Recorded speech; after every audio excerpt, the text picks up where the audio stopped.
Hello, I'm Shourish Devnath. Recently, I have given my IELTS exam from Lexicon, Khulna, and I got my desired band score of 7 out of 9, and I'm pretty much satisfied with it. So today I'm going to share my story. প্রথমত আমি যখন প্রথম IELTS পরীক্ষা দিব বলে বিভিন্ন সেন্টারে ঘুরছি যে কোথায় পরীক্ষা দেওয়া যায়, তো তখন আমি যখন প্রথম লেক্সিকন খুলনাতে আসি তখন আমি জানতে পারি যে এখানে আসলে রেজিস্ট্রেশন করলে প্রতিদিন আমি প্রিপারেশন নিতে পারবো। লাইক এখানে স্পিকিং এবং যে রাইটিংটা এটা প্রতিদিন সকালে এখানে প্রিপারেশন বা প্র্যাকটিস করা যায়। তো আমার কাছে আসলে খুবই শর্ট টাইম ছিল, যেহেতু আমি সামনে অ্যাপ্লাই করবো, আমার ডেডলাইনগুলো কাছে চলে আসছিলো। তো like I had only 3 weeks 20 days to prepare myself. Then আমি প্রতিদিন সকালবেলায় লেক্সিকনে আসতাম, লাইক উইকলি 5 days। তো 1 week কী হতো, আমাদের রাইটিং করাতো, 1 week স্পিকিং। সো ফার্স্টলি আমার রাইটিং মানে আসলে খুবই বাজে ছিল, যেহেতু আমি জানতাম না যে কীভাবে লিখতে হবে বা এর আগে আমি কখনো প্রিপারেশনও নেইনি। তো প্রথম আস্তে আস্তে এখানে যখন আসলাম, এখানকার যারা ছিলেন ট্রেনাররা তারা আমাকে অনেক হেল্প করলেন যে কীভাবে লিখতে হবে, কীভাবে প্যাটার্নটা, কীভাবে আইডিয়া জেনারেট করে লেখা যায় বা এই ধরনের জিনিসগুলো। ইভেন প্রতিদিন প্র্যাকটিস সেশনের পরে যেহেতু আমরা সবাই আলাদা আলাদা লিখতাম, আমরা কীভাবে আইডিয়াটা জেনারেট করেছি এটা সবাই সবার সাথে শেয়ার করতাম।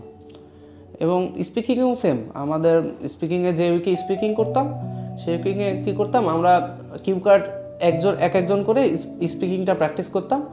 ইভেন এমনও হতো যে আমরা সবাই বসে আছি, হয়তো সবাই একজন সামনে যে তাদের স্পিকিংটা রাখছে, যে স্পিকিংয়ে কোশ্চেনগুলো, বা ইভেন কিউ কার্ড 2 করার পরে এটার পর যে পার্ট 3, এটা হয়তো ওখানে যা পার্টিসিপেন্টস আছে তারা নিজেরা কোশ্চেন করতো যে এটা কোশ্চেনের অ্যান্সারটা কী হবে, এটা অ্যান্সারটা কী হবে। তো ওইখানে যখন সবার সামনে স্পিকিংটা দেওয়া হতো, তো কী হতো, আমাদের যে জড়তাটা এটা চলে যেত।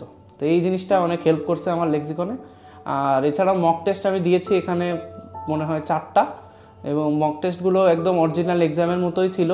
ইভেন যেহেতু খুলনাতে এক্সাম দিলে অনলাইনে আমাদের স্পিকিং টেস্টটা দিতে হয়, তো সেক্ষেত্রে স্পিকিং টেস্ট আমি মানে ভার্চুয়ালিও দিয়েছি এবং সামনাসামনি দিয়েছি। তো দুই ক্ষেত্রেই আমার দেওয়াতে আমার এক্সপিরিয়েন্সটা ভালো ছিল, এবং আমি বুঝতে পেরেছি যে কোথায় ল্যাকিং আছে, এবং অনলাইনে বা যখন আমি ভাইভাটা দিব সেক্ষেত্রে আমার কী ধরনের প্রসিডিউর বা কীভাবে আমি দিতে পারি, আই কন্ট্যাক্ট, এই জিনিসগুলো আমার ক্লিয়ার হয়ে গেছে। তো এইসব ব্যাপারগুলো আমি হেল্প পেয়েছি। ফাইনালি আই থিঙ্ক খুলনাতে বেস্টই বলা যায়। লেক্সিকনে মক টেস্ট বা ফাইনাল এক্সামের যে এনভায়রনমেন্টটা সেটা খুবই ভালো, এবং এখানকার স্টাফরা সবাই খুবই ফ্রেন্ডলি। ইভেন এক্সাম দেওয়ার পরেও যে কোনো ধরনের হেল্প লাগলে বা আগে যে কোনো জিনিস বুঝতে না পারলে সব কিছু ডিরেক্টলি হেল্প নেওয়া যায় ট্রেনারদের থেকে। সেক্ষেত্রে আপনি যদি মানে কোর্স পারচেজও না করেন, তাও ওনারা হেল্প করতে, যে অনেক জায়গায় থাকে না যে আপনি শুধু এক্সাম দিচ্ছেন, আপনাকে হেল্প করবো না, এই ধরনের কোনো সমস্যা না। সকল ধরনের সহযোগিতা বা যে কোনো ধরনের সাজেশনস ইজিলি অ্যাভেলেবল।